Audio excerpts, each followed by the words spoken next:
Bismillahirrahmanirrahim. Assalamualaikum warahmatullahi wabarakatuh. Kami dari kelompok 6 mata kuliah Landasan Pendidikan yang diampu oleh Dr. Hapidin MPD ingin mempresentasikan hasil wawancara analisis mengenai profil pendidik RA Baitul Muslimin dalam menggunakan ilmu pendidikan. Narasumber yang kita wawancarai adalah Neneng Mulyana, SPD. Boleh di next, Le? Anggota kelompok 6 ada Raihani, Balkis, Leoni, dan Salsabila. Topik yang kita bahas ada biodata dari narasumber, tingkat prestasi yang diraih, motivasi menjadi guru berprestasi, cara mengajar yang diterapkan oleh para guru RA Baitul Muslimin sebelum adanya pandemi, lalu cara mengajar yang diterapkan oleh para guru RA Baitul Muslimin setelah adanya pandemi, kendala mengajar selama masa pandemi, dan solusinya. Yang terakhir ada analisis. Untuk topik pertama akan dibahas oleh Raihani. Kepada Raihani dipersilahkan. Baik, terima kasih Balkis. Jadi topik pertama yang akan dibahas adalah biodata narasumber. Dalam kesempatan kami berkesempatan untuk mewawancarai salah seorang guru berprestasi yang bernama Ibu Neneng Mulyana SPD yang lahir di Jakarta 10 Maret 1974, berprofesi sebagai kepala sekolah instansi RA Baitul Muslimin, pendidikan S1 IKIP Jakarta, program studi pendidikan bahasa Arab, pengalaman mengajar sejak tahun 1999 hingga sekarang. Next. Selanjutnya ada tingkat prestasi yang diraih oleh Ibu Neneng Mulyana.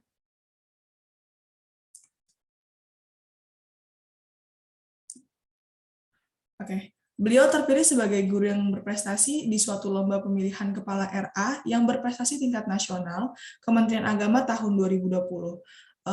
Beliau meraih juara harapan 2. Lalu untuk lomba-lomba yang bersifat personal, beliau juga mengikuti lomba RPPH dan juara harapan. Ada beberapa lomba yang tidak diikuti oleh beliau dikarenakan periode dan memiliki jabatan sebagai kepala RA yang mengakibatkan beliau lebih fokus di jabatan dan organisasi tersebut. Oke, next.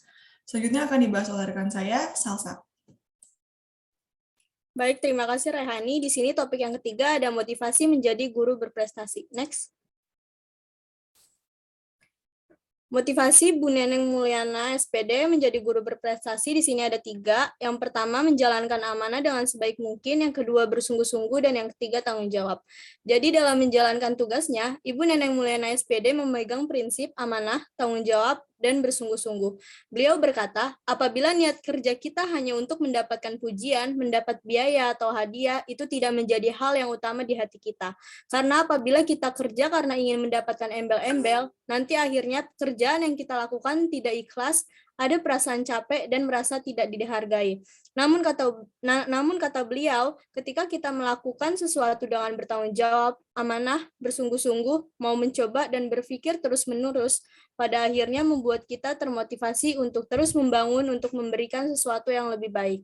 Beliau juga berpesan kepada kita semua untuk bekerjalah sebaik mungkin agar mendapat hasil yang optimal dan berguna untuk kepentingan orang banyak. Dan lakukanlah sebaik mungkin, masalah hasil itu Allah yang tahu dan Allah yang menentukan imbalan sesuai dengan apa yang kita usahakan. Next.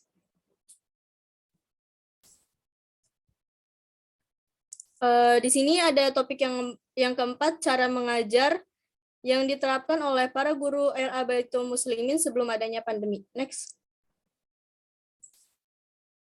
Berikut cuplikan penjelasan dari Ibu Neneng Mulyana SPD selaku Kepala Sekolah RA Baitul Muslimin mengenai cara mengajar yang diterapkan di RA Baitul Muslimin sebelum adanya pandemi. Iya, nah ini sesuai dengan KTI saya ya yang bisa lolos di penilaian Kepres kemarin tentang moving class. Jadi saya angkat sistem belajar itu dengan cara moving class. Alhamdulillah memang lembaga saya di tahun mulai aktif itu sekitar tahun 2014-an ya. Kita mulai menggunakan metode sistem moving class. Apa itu sistem moving class? Jadi ada perpindahan kelas anak-anak ketika belajar. Nah, untuk jenjang RA kami melakukan perpindahannya itu setiap hari. Jadi satu hari siswa belajar misalkan di kelas ruang A, besok dia pindah hari Selasa di ruang kelas B. Nah, itu kita lakukan dengan tujuan anak-anak ini belajarnya lebih semangat, karena nanti akan bertemu guru yang berbeda, ada ruangan yang berbeda. Nah, itu tujuan kita. Itu di masa-masa sebelum pandemi.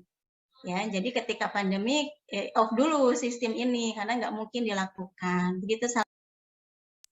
Baik, di sini topik 5 ada cara mengajar yang diterapkan oleh para guru akan dijelaskan oleh Leoni. Baik, terima kasih Salsa. Selanjutnya terdapat cara mengajar yang diterapkan oleh para guru RA Baitul Muslimin setelah adanya pandemi.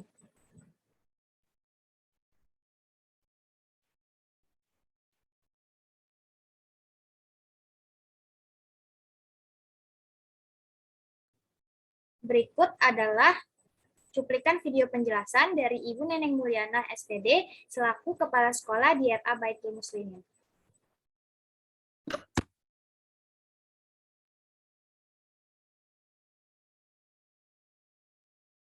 Tetapi kita tetap ya membuka pembelajaran walaupun di masa pandemi. Ya, tahun ajaran baru tetap kita buka. Kita juga membuat informasi-informasi lewat medsos ya, ataupun juga lewat spanduk ya. Nah, apa yang dilakukan? Tetap kita mengikuti ketentuan peraturan yang dibuat oleh pemerintah bahwa ketika ada PPKM, ketika ada aturan belajar tidak boleh secara langsung di sekolah, kita lakukan daring. Nah, daring ini kita buat pun beragam agar anak-anak ini tidak jenuh ya, dan mereka juga tetap semangat walaupun belajar di rumah. Yang kita lakukan bisa melalui virtual Zoom seperti ini. Ya, kadang ada nanti Zoom bersama-sama semua siswa, kadang ada yang per kelas, kita pakai breakout ya, breakout Zoom. Kemudian apalagi kita biasanya juga memberikan pembelajaran dengan materi digital. Ya, atau juga kita memberikan kegiatan-kegiatan yang itu bisa dilakukan di rumah ya, dan kita informasikan melalui WA ya, atau informasi yang kita buat dari sekolah lalu kita screenshot, kita kirim ke orang tua. Jadi kegiatan kita berusaha medianya itu yang terdekat oleh anak-anak yang ada di rumah. Kita buat yang simple, tapi kita jelaskan ke orang tua.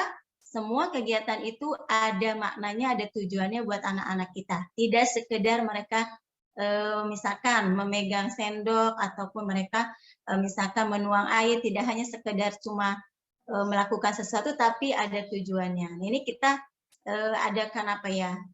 Seminar parenting, kita adakan juga rapat dengan orang tua, kita adakan komunikasi secara virtual juga sehingga membuka wawasan orang tua walaupun di masa pandemi sekolah tetap memberikan perhatian pendidikan untuk anak usia dini.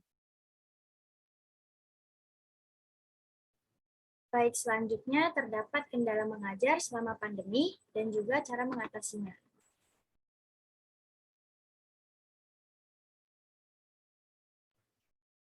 Dalam pelaksanaannya terdapat kendala seperti banyak yang ditemui di sebagian besar sekolah, yaitu persoalan dan fasilitas kemampuan siswa dalam menjalankan pembelajaran jarak jauh.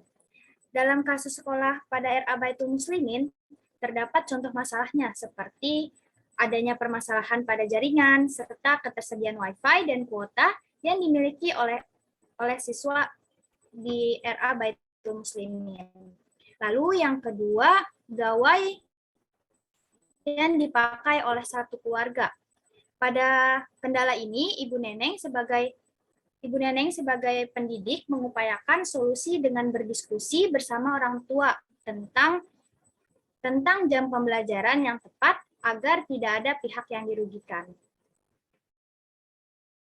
Selanjutnya terdapat pembahasan analisis yang akan dijelaskan oleh Balkis. Terima kasih Leoni. Yang terakhir ada analisis.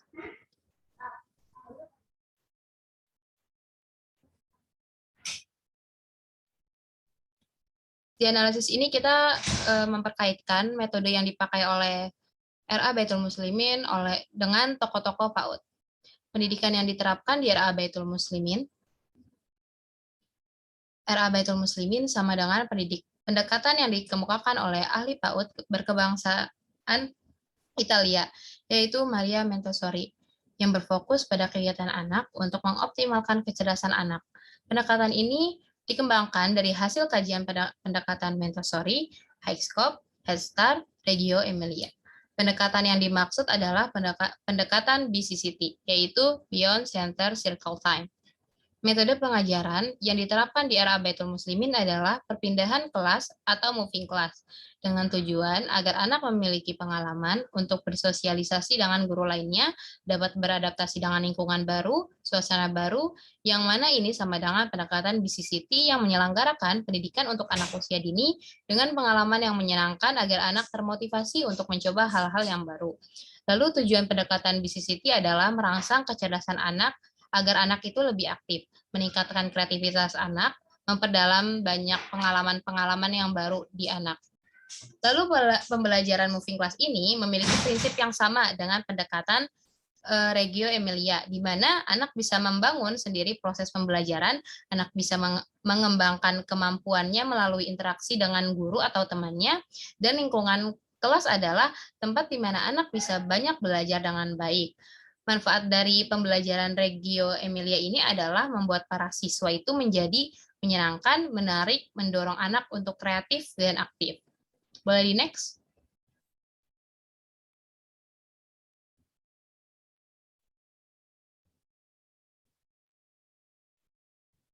Ini adalah beberapa dokumen saat Bu Neneng Mulyana meraih juara harapan 2 Kepala RA berprestasi di tingkat nasional Kementerian Agama tahun 2021. Next slide.